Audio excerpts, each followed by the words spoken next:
Determination of laminar turbulent flow transition using pressure compensation method for GA75 in 25 alloy stirred by RMF. By Arnold Ronafoli, Zolt Wears, and Andras Roos. Melt flow has a very significant influence on the microstructure formed during solidification. Due to the formation of vortices, turbulent flow significantly affects the formation of macrosegregation than laminar flow, for example, in continuous steel casting, where magnetic stirring is an industrial practice.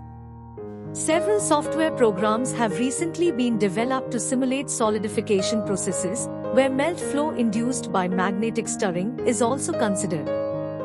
However, in practical cases, it is almost impossible to prove by experiments what the type of melt flow was.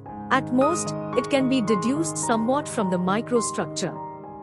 The effect of melt flow on the microstructure has been investigated by performing several unidirectional solidification experiments where the melt has been flown in a rotating magnetic field.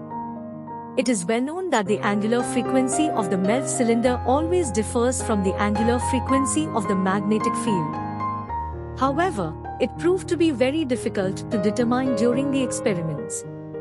In our present study, the magnetic Taylor number and the Reynolds number were determined as a function of the radius of the melt cylinder, the magnetic induction, and the angular frequency of the magnetic field using the real angular frequency defined by the so-called pressure compensation method developed earlier in the case of GA75 in 25 alloy.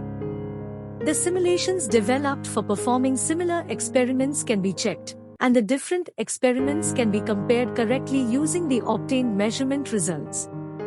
By knowing the critical Reynolds number belonging to the laminar turbulent flow transition, the value of critical magnetic induction belonging to the transition has been determined as a function of the radius of the melt cylinder.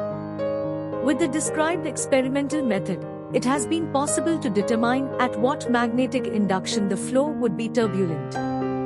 The results can be used to validate the software, and then validated software has a good chance of characterizing the flow of practical technologies.